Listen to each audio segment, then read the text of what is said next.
On est en train d'assister en direct à un basculement industriel, mais vraiment majeur. C'est une bataille épique entre une puissance historique, l'Allemagne, et un nouveau challenger qui est en train de redéfinir toutes les règles du jeu, la Chine. Cette phrase, elle est glaçante. Elle pose le décor immédiatement. La crise qui touche l'industrie auto-allemande, ce n'est pas une petite crise passagère, c'est quelque chose de bien plus profond, qui touche au cœur de son histoire industrielle. Voilà, c'est la question centrale de notre analyse. Comment une nation qui était synonyme d'excellence automobile a pu se faire surprendre et distancer aussi vite? C'est ce qu'on va essayer de comprendre ensemble.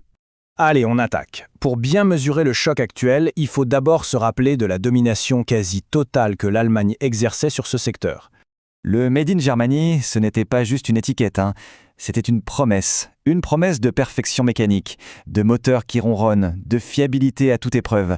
C'est vraiment là-dessus que l'Allemagne a construit toute sa prospérité. Quand on voit cette chronologie, la brutalité du changement est juste saisissante. Un siècle de domination balayé en moins de 20 ans. Pendant que l'Allemagne polissait ses chefs-d'œuvre mécaniques, la Chine, elle, préparait en silence la guerre technologique d'après. Bon, on arrive maintenant au cœur du problème. Comment l'Europe, en partant d'une bonne intention, a-t-elle, sans le vouloir, scié la branche sur laquelle son plus grand champion était assis? C'est un paradoxe terrible quand on y pense. Ces décisions, motivées par des raisons écologiques tout à fait louables, a rendu obsolètes des décennies de savoir-faire allemand en moteurs complexes, en pistons, en boîte de vitesse. En fait, en changeant les règles, l'Europe a déplacé le match sur un terrain où elle n'était pas du tout prête. Le terrain de jeu a été complètement retourné. La force brute de la mécanique a cédé sa place à l'intelligence du logiciel.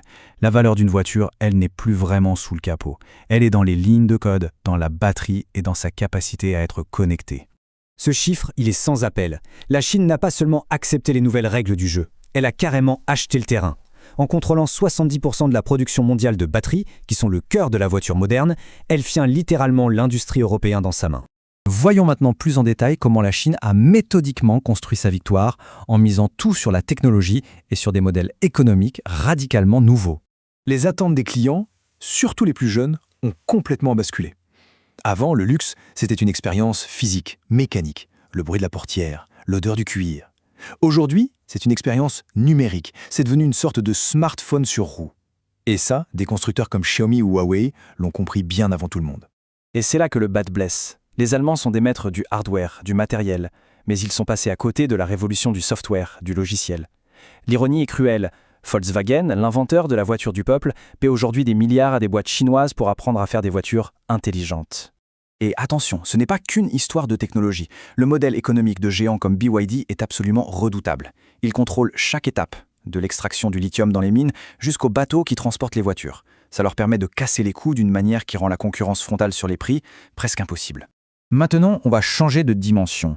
On va passer de la rivalité commerciale à une question de sécurité nationale. Parce que cette nouvelle réalité, elle cache des risques géopolitiques qui sont eux aussi majeurs. Cette question, elle peut faire sourire, mais elle n'a plus rien de la science-fiction. Une voiture moderne, c'est une mine de données ambulante. La vraie question, c'est de savoir qui a accès à ces données. C'est vraiment le scénario catastrophe que craignent toutes les agences de renseignement occidentales. Imaginez la possibilité pour une puissance étrangère de désactiver, à distance, des milliers de véhicules en même temps, créant un chaos total.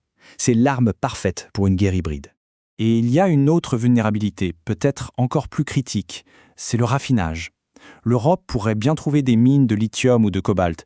Le problème, c'est que l'étape de transformation de ces matériaux bruts en composants pour batterie, elle est contrôlée quasi entièrement par la Chine. Le levier de pression est immense. En fermant un simple robinet comme celui du graphite, la Chine pourrait mettre à l'arrêt toute l'industrie automobile européenne en quelques jours. Cette dépendance est devenue une arme géopolitique redoutable. Mais alors, est-ce que la partie est terminée? Pas forcément. L'Allemagne prépare sa contre-offensive. Et on va voir maintenant la stratégie qui pourrait peut-être tout changer. Ça, c'est un pari extrêmement audacieux. Pour des constructeurs comme BMW ou Toyota, l'avenir, ce n'est pas forcément la batterie. Ils la voient comme une technologie de transition imparfaite, polluante à produire et qui crée de la dépendance. La stratégie est limpide. Il s'agit de contourner le champ de bataille actuel pour en créer un entièrement nouveau. L'hydrogène, sur le papier, résout les plus gros problèmes des batteries. La dépendance géopolitique, l'autonomie, le temps de recharge et l'impact écologique. C'est un pari à très haut risque, c'est sûr, mais avec une récompense potentiellement énorme. C'est la question qui vaut des milliards. Si l'Allemagne et le Japon réussissent leur pari sur l'hydrogène, ils pourraient non seulement revenir dans la course, mais aussi rendre obsolètes les investissements colossaux de la Chine dans les batteries. Le match retour pourrait être surprenant. Au final, on voit bien que le choix d'une voiture est devenu incroyablement plus complexe. Ce n'est plus seulement une affaire de design ou de performance, c'est une décision qui touche à la technologie, à la géopolitique, à la sécurité de nos données. La clé de notre mobilité, en fait, n'a jamais été aussi immatérielle.